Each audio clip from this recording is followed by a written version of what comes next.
History repeats. కాంగ్రెస్లో BRSLP విలీనం. Green signal ఇచ్చిన ఏఐసిసి. చేరేందుకు 30 మంది ఎమ్మెల్యేలు రెడీ. ఇప్పటికే దాదాపుగా చర్చలు పూర్తి. గేట్లు ఎత్తేందుకు హస్తం సిద్ధం.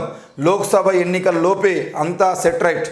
గతంలో సిఏఎల్పిని విలీనం చేసుకున్న కేసీఆర్, గులాబీ బాస్కు రేవంత్ కౌంటర్ వ్యూహం. మరి ఇంతకుముందు ఎప్పుడైతే కేసీఆర్ ఆనాడు కాంగ్రెస్ పార్టీ నుండి గెలిచిన ఎమ్మెల్యేలందరినీ కూడా మరి బీఆర్ఎస్లో చేర్చుకొని సిఎల్పి మొత్తాన్ని కూడా మేము బీఆర్ఎస్లో విలీనం చేస్తున్నాం అని చెప్పినటువంటి విషయాలు మనం గమనించినాం. మరి ఆ గమనించినటువంటి సంబంధించిన విషయంలో ఈరోజు పూర్తిగా బీఆర్ఎస్ పార్టీని కూడా కాంగ్రెస్ పార్టీలో చేర్చుకునేటువంటి ప్రయత్నం రేవంత్ రెడ్డి చేస్తున్నాడు. రేవంత్ రెడ్డి ముందటి నుండి ఒకటే మాట మాట్లాడుతున్నాడు. నేను రాజకీయాలు మొదలు పెడితే బీఆర్ఎస్ పార్టీ ఖాళీ అవుతుంది అని ఆయన మొదటి నుండి మాట్లాడుతున్నాడు. అయితే బీఆర్ఎస్కి సంబంధించిన విషయంలో ఏం జరుగుతుంది అని అంటే, బీఆర్ఎస్ పార్టీలో ఉన్న నాయకులు కూడా అందరూ పూర్తి స్థాయిలో ఏం ఆలోచిస్తున్నారంటే, ఇంకో 5 ఏళ్ల వరకు కాంగ్రెస్ పార్టీ అధికారంలో ఉంటుంది కాబట్టి ఈ 5 ఏళ్ల పాటు కాంగ్రెస్ పార్టీ అధికారంలో ఉన్నప్పుడు మనం ప్రతిపక్షంలో ఉండి కొట్లాటలు వేసి, గొడవలు వేసి, ధర్నాలు వేసి, రాస్తారోకలు వేసి, రోడ్ల మీద ఉండడం కన్నా ఈ 5 ఏళ్ళు కాంగ్రెస్ పార్టీలో చేరితే 5 ఏళ్ల పాటు నియోజకవర్గాన్ని అభివృద్ధి చేసుకోవచ్చు, మన అభివృద్ధి చెందవచ్చు. దాంతోపాటు రేపటి రోజున సర్పంచులు, ఎంపీటీసీలు ఎవరు ఉన్నా కూడా వాళ్ళందరినీ మనం గెలిపించుకోవచ్చు. అంతే తప్పించి మనం 5 ఏళ్ళు ప్రతిపక్షంలో ఉంటే మాత్రం ఈ బీఆర్ఎస్ పాలనలో ఉన్నప్పుడు కాంగ్రెస్లో పరిస్థితి ఎట్లా ఉన్నదో వాళ్ళ దగ్గర నుండి గమనించారు. కాబట్టి మనం కాంగ్రెస్లోకి వెళ్ళిపోదాం అని ఎమ్మెల్యేలు అందరూ మాట్లాడుకుంటున్నారు. మొత్తం ఎక్కడికక్కడ ఎమ్మెల్యేలు అయితే క్లియర్గా 3-4 ఎమ్మెల్యేలు కలిసి ముచ్చట్లు పెట్టుకొని, ఇంకో నేను పోతా అంటే నువ్వు రా అంతే అని మాట్లాడుకొని 3-4 ఎమ్మెల్యేలు.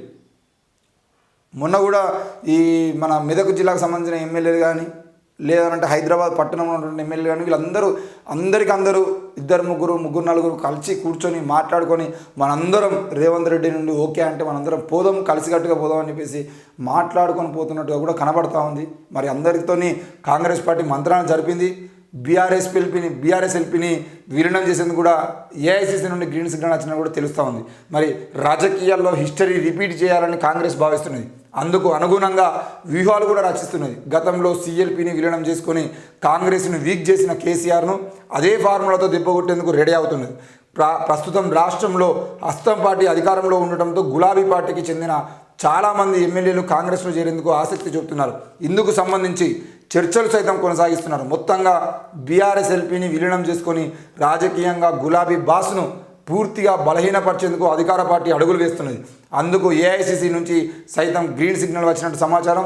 దీంతో పార్టీ మారేందుకు సానుకూలంగా ఉన్న బీఆర్ఎస్ ఎమ్మెల్యేలతో CM Revanth Reddy, deputy CM బట్టి విక్రమార్క మంతనాలు జరుపుతున్నట్టు తెలుస్తున్నది.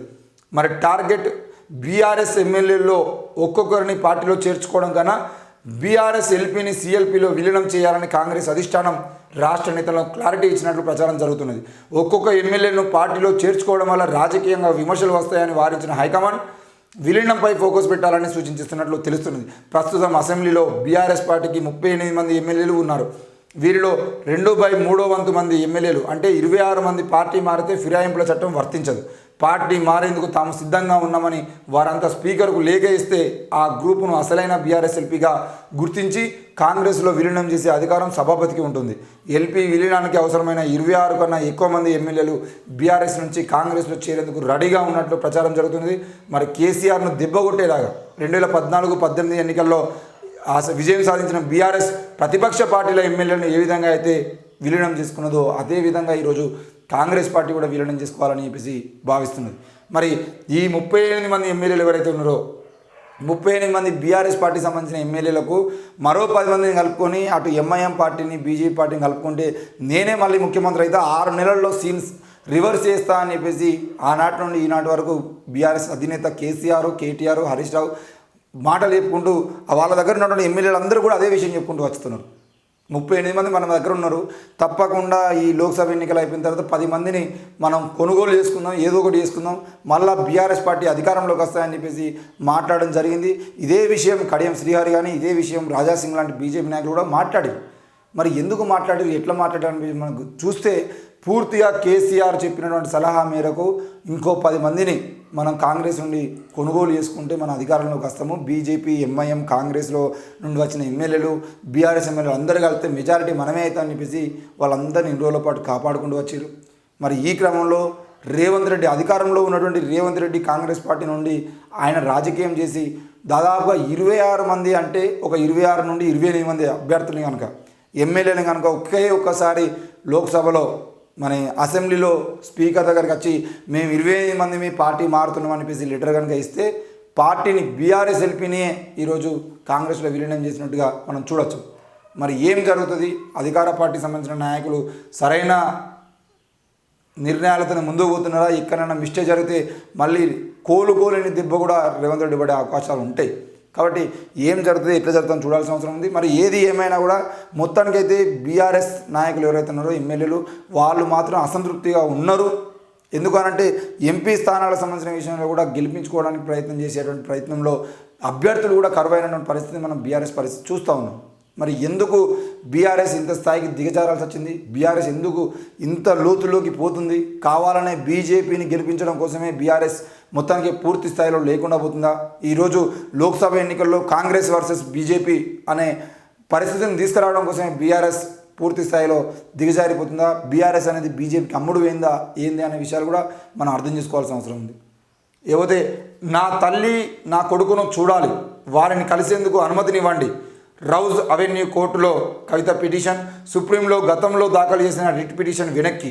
తనను అక్రమంగా అరెస్టు చేశారంటూ తాజాగా పిటిషన్.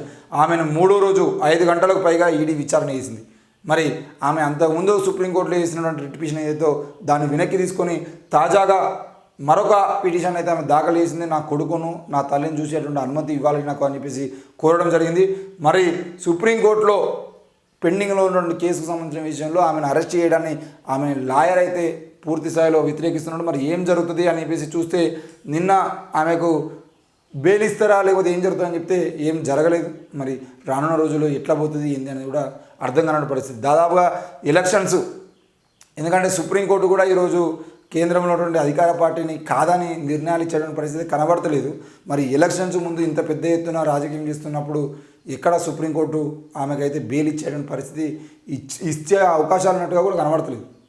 ఈ రాజకీయాల్లో ఆమెను అరెస్ట్ చేసి బీజేపీకి బీఆర్ఎస్కి సంబంధాలు లేవని నిరూపించుకొని ఆ తర్వాత వీళ్ళు అధికారంలోకి రావడానికి ప్రయత్నం చేస్తున్నారు. కాబట్టి ఏం జరుగుతుందని కూడా అర్థం కాని పరిస్థితి.